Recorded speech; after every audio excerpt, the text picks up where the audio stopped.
სალამი მოგესალმებით, ვაგრძელებთ ჯონ მაკარტურის საუბრების ქართულ ენაზე ატვირთვას, ეს არის ბიბლიური კითხვები და პასუხები.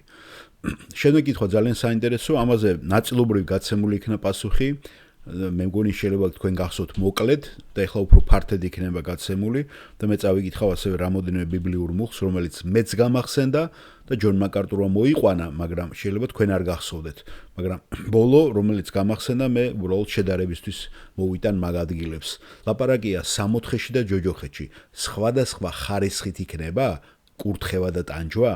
აი საჩუქრებზე რო იყო, ჯილდოებზე რო იყო საუბარი ეს. სხვადასხვა იქნება ადამიანებისთვის და ასევე ტანჯვაც სხვადასხვანაირი იქნება და ამაზე ბიბლიიდან ძალიან კარგ პარალელებს მოიტანს ჯონ მაკარტური და წმენა შემოვა, იცით თქვენი უფრო გაგიმაგდებათ, როცა ბიბლიიდან ვინმე გამხნევებთ თქვენ ბიბლიიდან, ეს ხო ადამიანის გამხნევება არ არის, ხო?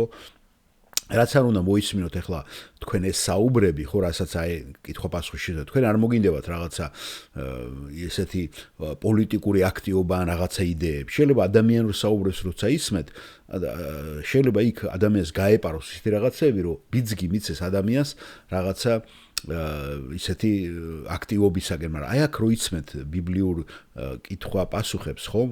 ყოველთვის ადამიანის სული რწმენაში იზრდება და რაღაცას ახალს იძენს. აი ახლაც მე რო კიდე მქონდა ეს მოსმენილი, ხო, მაგრამ როცა ბიბლიიდან არის გამაგრება, გამხნევა, იმიტომ რომ აქ ხო ღმერთი გველაპარაკება ჩვენ, ღმერთი გვამხნევებს და ეს არის ყველაზე დიდი დადებითი თვისება ბიბლიური მქადაგებლის, რომ ღმერთს მოუხმოს, ღმერთის სიტყვას მოუხმოს. მას არ აქვს უნარი თვითონ გაგვამხნევოს. ის გვახსენებს ღმერთის გამხნევებას ერთგვარად და სიტყვა პოსტალიონიც რატომ უნდა ეწყინოს ადამიანს მე არ ვიცი, როცა ადამიანი ვიღაცას ეუბნება პოსტალიონს, მიმტანი. პოსტალიონები ვარ ჩვენ ყველანი ღმერთისა, ხო? აპოსტოლი რა არის? გაგზავნილი. ადამიანს რო გადაცეს ეს. და ჩვენც მაგას ვაკეთებთ ზუსტად. ნამდვილი ქადაგებელი მაგას გადაცევს. ამაზე ფილმიც არის პირველი დღე უკანასკნელი და შესანიშნავი სიმღერა, რომელსაც ახლა ძალიან ხშირად უსმენ ხოლმე ქართულ სიმღერებს, უბრალოდ ტექსტობრივად მაინტერესებს, რა დღეში ჩავარდა ბაგრატიონები, ნახეთ, აი ბაგრატიონებმა მეფეებმა არ შემოგვიტანეს ჩვენ ეს სამშობლოს სიყვარული და მთლიანად იღლიაში ამოიდეს ეს რელიგია, ხომ, ქრისტიანობა. და ბოლო იყო პეტრე გრუზინსკი, არ ვიცი თუ არა, ვინც ყველაზე მეტი დაწერა. და უნდა ნახოთ იქ რამდენი უღმერთო ტექსტები არის. უღმერთო რა, აი დაშორებული უკვე საერთოდ ღმერთს. დაიწყეს რითი? წმინდა ნინო თვითონი მარიამი და იმითი რუშობით, მე იწყება მოდიან ბაგრატიონები, ხო, მე ცოტა მოგვიანებით 1000 წელი იყვნენ ეგენი და ნახეთ როგორ მოირგეს ქრისტიანობა მათ. და ბოლოს ვიღეთ პეტრე გრუზინსკის, მისი შვილიც ახლა გარდაიცვალა, იცით, ხო? ყიფიანზე რო იყო დაქორწინებული და მისგან უნდათ გამრავლებულიყო, ხო, ბაგრატიონთა შტო და ორი შტოდ გაიყო თუ რაღაცა ეს ილია მეორის წახალისებით. და ის მამა, ხო, რომელიც კონი დაკავებულიც ხო არ ვიცი, მაგან დაწერა ძალიან ბევრი ლექსი და მის სიმღერებზე არის ბევრი ქართული ფილმები. და უნდა ნახოთ რას უმღეროდა პიროვნება, რას უმღეროდა, ხო? მელოდიები ძალიან კაი, მე მელოდიებით გამოუსმენ, მაგრამ სიტყვები, როგორ გითხრათ რა, ის კიკაბიძე რომ მღერის, ხო? კაცი იყავ კაცური და სადაც გინდა იქ ილოცე. კიდე ძალიან ბევრი, რომ ესე იგი ღმერთი არ მწავს და ხატი ხარ. აი მოусმინეთ თქვენ სიმღერებს და ნახავთ რა. ის უმაგის დაწერილი ეგენი. ეს არის ბაგრატიონების შთამომავალი, ხო? მე მგონი სომხური შტო იყო, ეგ უფრო მაგას გვანან. იმიტომ სომხებიც იყვნენ, ჩემო სომხმა მეგობარმაც მითხრა, ხო, როგორც ორბელიანები, ბაგრატუნები, სომხებიც იყვნენ, ასე რომ ფრთხილად იყოს ადამიანებმა არ დაიბრალონ რაღაცეები. დიახ, მოდით მოусმინოთ ახლა ამ საინტერესო კითხვას და საინტერესო პასუხს. უბრალოდ მაინტერესებს, ბიბლია გვასწავლებს, რომ ქრისტიანები სიკვდილის შემდეგ სამოთხეში სხვადასხვა ხარისხის ჯილდოს მიიღებენ. და მე მაინტერესებს, შეუძლიათ, რომ ამავე სხვადასხვა ხარისხზე ვისაუბროთ ჯოჯოხეთში, ტანჯვის დროსაც. არის იქაც სხვადასხვა ხარისხი და ჯონ მაკარტური პასუხობს. ფიქრობ ორივე კითხვაზე პასუხი დადებითია. დიახ, სამოთხეშიც სხვადასხვა ხარისხი ჯილდო იქნება და ასევე არ გაგვიკვირდეს, რომ ჯოჯოხეთშიც ანალოგიურად სხვადასხვანაირად დაიტანჯებიან ადამიანები. ეს არ უნდა გაგვიკვირდეს, იმიტომ რომ ჩვენ ვიცით, ბიბლიაში მოცემულია, რომ ნიჭის სხვადასხვა ხარისხი არსებობს აქ დედამიწაზეც, ხო? ღმერთი რო იძლება. იცით ხომ? თუ გინდათ რომ წარმოდგენა გქონდეთ გარკვეული, შეხედეთ ეკლესიას. თქვენ გამოსყიდვის მომენტი და როცა ხსნილი იქენით უფლის მიერ, სულიწმინდამ ჩადო თქვენში გარკვეული ნიჭი. ამას გვეუბნება კორინთელთა წერილის მე-12 თავი. მან გარკვეული სულიერი ნიჭი გიბოძა თქვენ. ასე არ არის? ასე რომ მან მთელი ეს ნიჭები დაურიგა ეკლესიის სხვა წევრებსაც და ისინი განსხვავდებებიან, ხო? შეიძლება იყოს ეს მსახურების ნიჭი, ეს შეიძლება იყოს ქადაგების ნიჭი, ლიდერობის და სხვადასხვა უნარები. ასევე იქნება მარადიულადაც.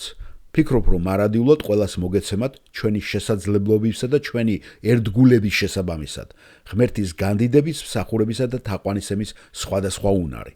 ასე რომ მე ფიქრობ, რომ ეს ორ რამეზე იქნება დაფუძნებული. პირველი, ეს იქნება ღმერთის სუვერენიტეტი, რომელიც აირჩევს მის ნებას, როგორც ეს კორინთელთა მიმართ პირველი წერილის მე-12 თავშია, რადგან ის ამ ცხოვრებაში სულიერ ნიჭებს აძლევს ეკლესიას სხვადასხვა გზით, რომელსაც ის ირჩევს. ასე რომ ეს მისი სუვერენული საკითხია და მეორეც, მე ფიქრობ, რომ არსებობს კიდევ ერთი კომპონენტი, რომელიც აქ ერთგულებას უკავშირდება. მე მჯერა, რომ ჩვენი მარადიული ჯილდო გარკვეულწილად დამოკიდებული და განისაზღვრება იმ ერთგულების დონით, რომელსაც ჩვენ აქ გამოვიჩენთ ამ მიწიერ წუთის სოფელში ღმერთისადმი. ახლა მიზეზი, რის გამო ჩვენ ამას ვარაუდობთ, არის რამოდენიმე. ერთ-ერთი მათგანი იყო, როცა იესომ, გახსოვთ, იაკობთან და იოანეს დედასთან ისაუბრა, რომელმაც თქვა, გახსოვთ ხო, მათეს სახარებაში ეს მოცემული, მგონი მარტო მათეშია თუ არ მეშლება, მათეს მე-20 თავში და წავიკითხავ ამ ადგილს. მაშინ მივიდა მასთან ზებედეს ძეთა დედა თავის ვაჟებთან ერთად, თაყვანს სცემდა და რაღაცას თხოვდა მას. მან კითხა, რა გინდა, ხოლო ქალმა მიუგო, ბრძანე რომ შენ სამეფოში ერთი შენ მარჯვნი, მეორე კი შენ მარცხნივ დაჯდეს ჩემს ამ ორ ძეთაგან. მიუგო იესომ პასუხად, არ იცით რა სიტყვით, განა შეგიძლიათ იმ სასმისის შესმა, მე რომ უნდა შევსვა, ან იმ ნათლობით მოინათლოთ, მე რომ მოვინათლე და უთხრეს, შეგვიძლია. უთხრა მათ, ჩემს სასმის შესვავთ და იმ ნათლობითაც მოინათლებით, მე რომ მოვინათლე. თავის სიკვდილზეა ლაპარაკი და მოწამეობრივ სიკვდილზე. მაგრამ ჩემს მარჯვნივ და მარცხნივ დაჯდომის ნებართვა ჩემგან არ არის, არამედ ვისთვისაც გამზადებულია მამაჩემის მიერ. ეს რომ იმ 10-მა გაიგონა, გული მოუვიდათ ამ ორ ძმაზე. იესომ კი მოიხმო ისინი და უთხრა, თქვენ იცით რომ წარმართა მთავარი ბატონობენ მათზე და დიდებული ძალაუფლებით მართავენ მათ. თქვენ შორის ასე ნუ იქნება, არამედ ვისაც სურს თქვენ შორის დიდი იყოს, ის თქვენ სახურად იქცეს, თუ ვისაც თქვენ შორის პირველობა სურს, თქვენი მონა იყოს, ისევე როგორც ძე კაცის არ მოსულა იმისათვის რომ მას ემსახურონ, არამედ იმისათვის რომ თავად მოემსახუროს და თავი შესწიროს ან გაწიროს მრავალთა გამოსასყიდად. Gedavt, რას ამბობს, ესე იგი, იესო და რა პასუხს პასუხობს. ესე იგი, კრიტერიუმი, რომლითაც ეს გადაწყდება, ესე იგი, ერთგულება შენი თავდადებით, სიკვდილის ჩათვლით. ამასეა აქ საუბარი. ამიტომ ფიქრობ, მომავალში ყველაზე დიდი ჯილდო ექნებათ იმათ, ვინც ყველაზე ერთგული ადამიანებით დაჯილდოებული ამ ერთგულებით. და სიკვდილამდე ერთგული დარჩება. და ქრისტეს დამოწმებაში ვინც სიცოცხლე გაწირა. შეგიძლიათ სიცოცხლე გაწიროთ სიცოცხლეშივე და სიცოცხლე სიკვდილშიც. ხედავთ? გესმით მე რას გულისხმობ ამითი? შეგიძლიათ მაქსიმალური თავგანწირვა და პირდაპირ გაგებით მარტო სიცოცხლეს ფიზიკურზე ნუიფიქრებთ. თქვენ შეგიძლიათ გაიღოთ სიცოცხლეში ყველაზე ძვირფასი რაც არის და გაწიროთ იესოს, რასაც პავლე ამბობს, ცოცხალ მსხვერპლად შეწირვა. ამიტომ ფიქრობ, სამოთხეში ნამდვილად იქნება მსახურების სხვადასხვა დონე, ისევე როგორც ანგელოზებთან. არიან მთავარანგელოზები, ქერუბიმები, სერაფიმები, სამთავროები, ძალაუფლებები, მართველები და ანგელოზთა იერარქიის ყველა ეს განსხვავებული დონე. მე ფიქრობ, რომ მარადილობისას მარადისობაში ჩვენ ყველანი განლაგდებით, დაალაგდებით ესე განსხვავებული ამ მარადიული თაყვანისმცემელ საზოგადოებაში და მოგეცემათ სხვადასხვა შესაძლებლობები და სხვადასხვა პასუხისმგებლობები, რომლებიც განისაზღვრება ღვთის სუვერენიტეტით და ასევე ჩვენი ერთგულებით აქ ამ დედამიწაზე. სწორედ ამიტომ ამბობს იოანე, ფრთხილად იყავით, რომ არ დაკარგოთო ის, რაც გააკეთეთ და რაც გააქვთ უკვე, არამედ მიიღოთ სრული ჯილდო. შესაძლებელია რომ ერთგული იყოთ და უფალი მზად იყოს სრული ჯილდო მოგცეთ, მაგრამ თქვენ ცხოვრების რაიმე ცოდვის გამო ბოლოში, თქვენი ცხოვრების ბოლოში უკვე დაიწყოთ ნელ-ნელა დაკარგვა და ეს ყველაფერი ამოიღონ თქვენი სიიდან და ამას დაემატოს შეშა, თივა, ნამჯა და თქვენი ჯილდო ამითი ნაკლები იქნება, იმიტომ რომ ისინი დაიწვევიან. გესმით? რაზეა ლაპარაკი და ეს მართლა ტრაგიკული რამე არის და სრულიად რეალობა. ასე რომ იქნებიან, ეხლა ისე არ გაიგებთ რომ თითქოს ადამიანი ზოგი დიდი გვირგვინით იქნება და ზოგი პატარათი. და ჩვენ ვიაროთ, აი მე მაქვს ჩემი უკვე დიდი გვირგვინი, შენ პატარა გექნება. მე არ ჯერა ფიზიკურზე არ არის ლაპარაკი. თქვენ გახსოვთ 24 უხუცესის ესე თქვათ აღწერილობა, როდესაც ჩვენ გვირგვინებს ავიღებთ და ვდებთ უფლის ფეხებთან და მე ამ ადგილს ბიბლიიდან წაგიკითხავთ. ეს არის გამოცხადების მეოთხე თავი. ამის შემდეგ ვიხილე, ღია კარიცაში და ხმამ პირველად საყვირით რომ შემომესვა მითხრა. აქ ამოდი და გაჩვენებ რაც უნდა მოხდეს ამის შემდგომ. ყისვე სულში აღმოჩნდა, ტახტი დგას ცაში და ვიღაცა ზის ტახტზე. ჯდომის შესახედაობით იასპის ქვასა და სარდიონს წააგავს, ხოლო ტახტს ირგვლივ შემორტყმული ცისარტყელა შესახედაობით ზურმუხტს გავს. ტახტის ირგვლივ 24 ტახტი დგას, ხოლო ტახტებზე 24 უხუცესი ზის, თეთრი სამოსი აცვიათ და თავზე ოქროს გვირგვინები ადგათ. ტახტიდან გამოდიან ელვანი, ქუხილნი და ხმანი. ტახტის წინ 7 ცეცხლოვანი ლამპარი ანთია, რომლებიც 7 სულია ღვთისა. ტახტის წინ ბროლის მსგავსი მინი ზღვა, ტახტის შუაში ტახტის ირგვლივ 4 ცოცხალი არსება, წინიდან და უკნიდან თვალებით სავსე. პირველი არსება ლომს გავს, მეორე ხარს, მესამე ადამიანის სახე აქვს, მეოთხე მფრინავ არწივს გავს. ამ 4 ცოცხალი არსებიდან თითოეულს 6 ფრთა ასხია. ირგვლივ და შიგნიდან თვალებით არიან სავსენი. არც დღისით, არც ღამით არ აქვთ მოსვენება, ამბობენ წმინდა, წმინდა, წმინდა უფალი, ღმერთი ყოვლის ხრობელი, რომელიც იყო, არის და მოვა. როცა არსებანი დიდებას, პატივს და მადლობას უძღვნენ ტახტზე მჯდომს, ცოცხალს უკუნისამდე. 24 უხუცესი ემხობა ტახტზე მჯდომის წინ და თაყვანს სცემს უკუნითი უკუნისამდე ცოცხალს. თავიანთ გვირგვინებს ამხობენ ტახტის წინ, დებენ და ამბობენ: ღირსი ხარ უფალო და ღმერთო ჩვენო, რომ მიიღო დიდება, პატივი და ძალა, ვინაიდან შენ შექმენი ყოველივე, შენი ნებით არსებობენ და იქმნენ. აი ამაზე აქ ბატონმა ჯონმა რომ მოიყვანა 24 უხუცესი. და ამბობს რომ მაგრამ მე მჯერა რომ ეს გვირგვინები ხილული არ მჯერა უკაცრავად მაგრამ არ მჯერა რომ ეს რაიმე ხილული იქნება, ესე იგი ხილული გვირგვინები არ იქნებაო, ჯონ მაკარტური ფიქრობს ესე. და მე ფიქრობ ეს იქნება ღმერთის სრულად და სრულყოფილად მსახურების უნარი. გახსოვთ ამაზე წინათ ვილაპარაკეთ, რომ დიდი სიხარული იქნება გვირგვინში, ეს არის სულიერი სიხარულის განცდა. არ ფიქრობ თქვენ გექნებათ რაიმე დანაკარგის ან რაიმე დაკარგვის შეგრძნება, რადგან თითოეული ინდივიდის უნარი მაქსიმალურად იქნება მიღწეული. აი ამაზე მე გამახსენდა ბიბლიური ადგილი და წაგიკითხავთ თუ რატომ იქნები ჩვენ ყველანი კმაყოფილები. მიუხედავად იმისა, რა ნიჭებს მივიღებთ. აქ შეიძლება კიდე ადამიანებს აქვთ ხო ცოტა შური, რომ აიმე ის აქ, ამას ეს აქ, ის აქ, ხო? პიროვნებამ მითხრა ერთ საუბარში ამას წინებზე, რომ რა არისო თქვენ რატო არ გაგამდიდათ მილიონები, რატო არ მოგცათ ღმერთმა, აი იმ დალოცვილმა, ესე თქვა, იმ დალოცვილმა რატო არ მოგცათ თქვენ მილიონებიო. იგულისხმობ ჩვენ ბატონი თეოფილე, ბატონი ნატალია, ბატონი ეზრა თუ არ ვიცი. და ელონ მასკს და ბიძინას მიცაო. მე გამეცინა ამაზე და უთხარი ჩემი აზრი, რომ სატანა ამდიდრებს მათ და არა ღმერთი. მაგრამ მე ფიქრობ რომ ჩვენ აგზელოს ჯონ მაკარტური, მაგრამ მე ფიქრობ რომ ჩვენ გვინდა გქონდეს ღმერთის საყვანისცემის უდიდესი უნარი, როგორც მისი უზენაესობა მოგცემდა და როგორც ჩვენი ერთგულება გაამართლებდა. ახლა მეორე მხრივ, ასე იქნება ტანჯვის ხარისხიც. ებრაელთა წერილის მე-10 თავში ნათქვამია, რამდენად დიდი ტანჯვა ეწევა მას, ვინც ფეხქვეშ გათელა აღთქმის სისხლი და უწმინდურად ჩათვალა იგი მადლის სულის წინააღმდეგ გაკეთებულზეა ლაპარაკი, ხომ? რომ მადლი გამოეცხადა ადამიანებს, გასოთ ებრაელთა წერილისთვის არის მიმართული და უგულებყლეს მათ. ასევე იქნება ნებისმიერ ეკლესიაშიც, ხო, ვინც მიატოვებს. მარტივად რომ ვთქვათ, ეს ნიშნავს შემდეგს, რაც უფრო მეტი ადამიანი, რომელიც გაიგებს და უფრო მეტად იცის სახარების შესახებ და მერე უარყოფს მას, მით უფრო დიდი ხარისხის ტანჯვას განიცდიან მერე ისინი, როდესაც ფეხებქვეშ გათელეს აღთქმის სისხლი, ანუ ჭეშმარიტება შეიცნეს და უარყვეს.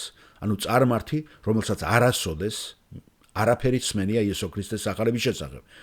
დაიტანჯება უფრო მცირე ხარისხით, ნაკლებად დაიტანჯება, ვიდრე აპოსტასი, რომელმაც ყველაფერი უაგო, იმას აქნა გაიგო, შეისწავლა, იყო წევრი და უარყო და მიატოვა ქრისტეს სახარება. და ეს უფასო ქრისტეს მადლი, რაც მან გააკეთა კაცობრიობისთვის და მისთვის.